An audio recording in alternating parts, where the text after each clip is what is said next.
Hello students, आज हम study करेंगे chapter 8 cell structure and functions. You have already learn that things around us are either living or non living.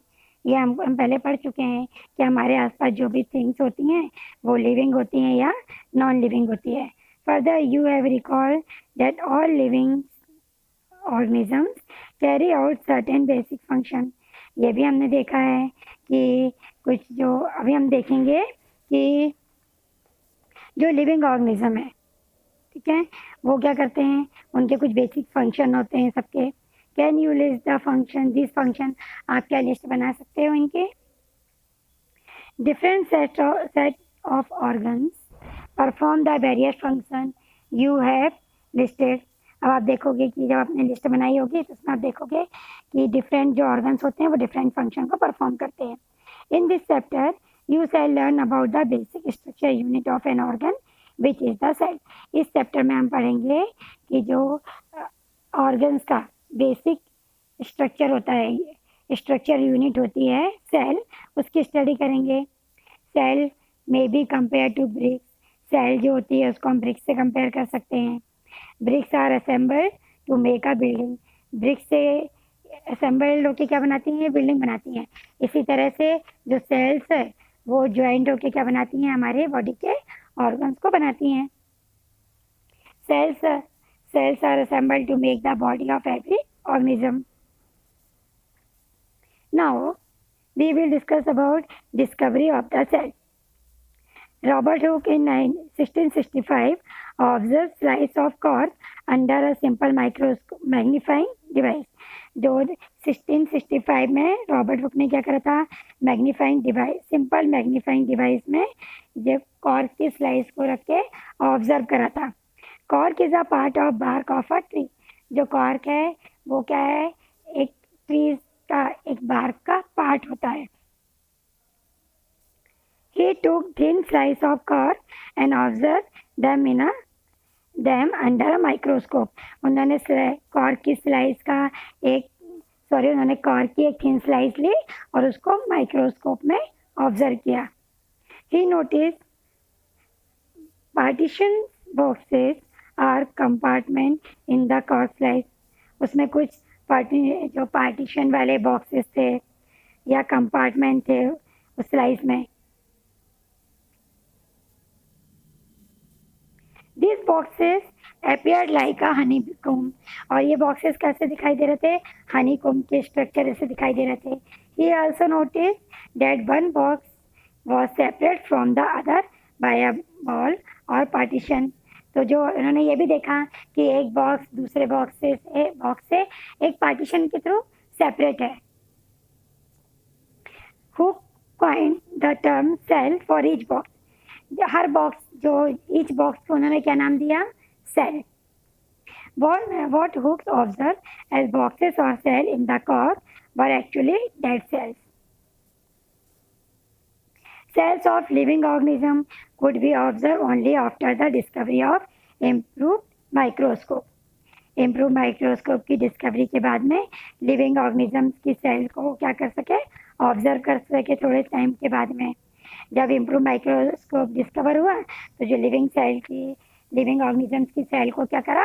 Observe किया। The cell for the next 150 years after Robert Hooke observation. Robert Hooke के observation के 150 years तक कुछ हमें cell के बारे में थोड़ी जानकारी इंफॉर्मेशन थी। Today we know a lot about cell structure and its function because of improved microscope having high magnification. अब जो माइक्रोस्कोप है वो काफ़ी इम्प्रूव्ड है तो इसके थ्रू हम क्या कर सकते हैं? सेल के स्ट्रक्चर को और फंक्शंस की स्टडी हम इजिली कर सकते हैं। अभी हम स्टडी करेंगे the cell. Both bricks in a building and cell in the living organism.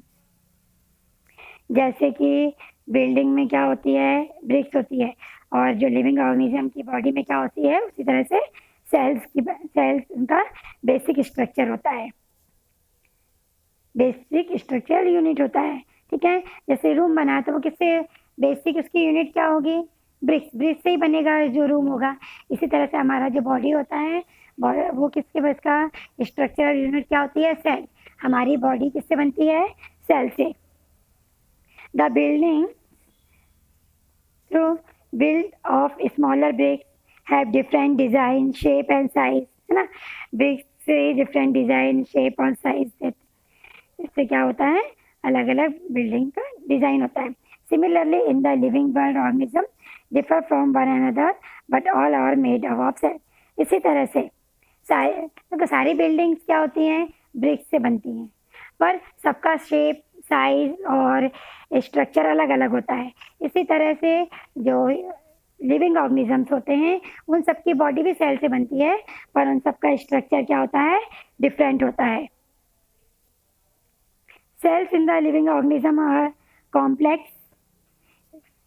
living structure unlike non-living bricks.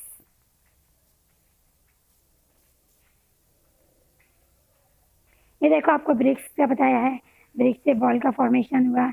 इसी तरह से जो ओनियन सेल का अगर हम स्ट्रक्चर देखेंगे तो इस तरह से देखेंगे, ये ओनियन पील देखेंगे तो इस तरह से इसका हमको स्ट्रक्चर फाइंड आउट होगा माइक्रोस्कोप से देखने पे। The egg of a hen represent a single cell and are big enough to be seen by the naked eye. तो जो एग होता है hen का, ये एक सिंगल सेल को रिप्रेजेंट करता है और हम उसको ऐसी ऐसी आंखों से हम उसको देख सकते हैं। Organisms show variety in cell number, shape and size. अलग अलग ऑर्गेनिज्म जो होते हैं उनमें सेल का नंबर भी अलग होता है, शेप भी अलग होता है और साइज भी इनका डिफरेंट होता है। How do scientist observe and the study living cells? अब और जो साइंटिस्ट उन्होंने किस तरह से लिविंग सेल को ऑब्जर्व करा और उनकी स्टडी की? दे यूज माइक्रोस्कोप विच मैग्नीफाई ऑब्जेक्ट। उन्होंने क्या करा? माइक्रोस्कोप का यूज़ करा, जो किसी ऑब्जेक्ट को क्या करते हैं? मैग्नीफाई करते हैं, बड़ा दिखाते हैं उनको। Stain and use to colour part of cell to study the detail structure. तो उन्होंने क्या करा? जो ऑब्जेक्ट को क्या करा? स्टेन किया, जो सेल लिया था उसको स्टेन करा ताकि उसका हम स्ट्रक्चर को अलग अलग स्ट्रक्चर को हम क्या कर सकें? ऑब्जर्व कर सकें। There are million of living organisms. They are of different shape and size, है ना। सबको पता है कि मिलियंस जो लिविंग ऑर्गेनिजम्स होते हैं बहुत नए नंबर में, और इनका शेप और साइज सबका अलग होता है। Their organ are vary in shape, size, number of cells. इनके ऑर्गन्स जो होते हैं इनमें इनका शेप, साइज और सेल का नंबर भी अलग अलग होते हैं। Let us study about some of them. अब हम कुछ की स्टडी करेंगे। नंबर ऑफ सेल्स, ठीक है। अभी हम इसकी चलो, can you guess the number of cell in a tall tree और in a huge animal like the elephant? Elephant में या ह्यूज ट्री में आप सेल के नंबर को काउंट कर सकते हो क्या?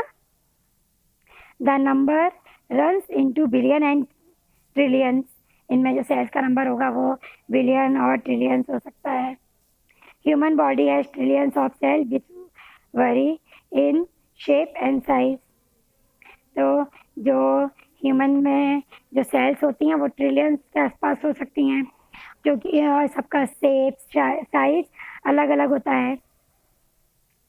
Different group of cells perform a variety of function. अलग अलग सेल का ग्रुप अलग अलग फंक्शन को परफॉर्म करता है।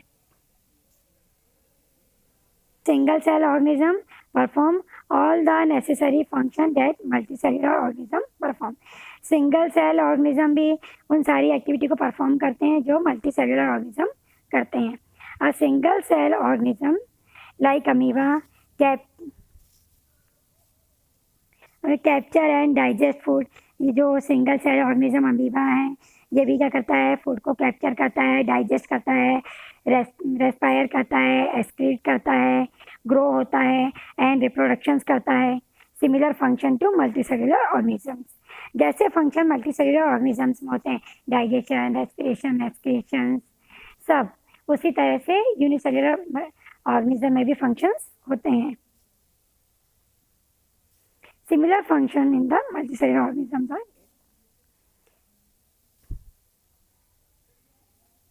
ठीक है, हमारा आज का लेक्चर यहीं पर ख़त्म होता है। अब हम नेक्स्ट जो लेक्चर होगा उसमें स्टडी करेंगे शेप ऑफ सेल्स।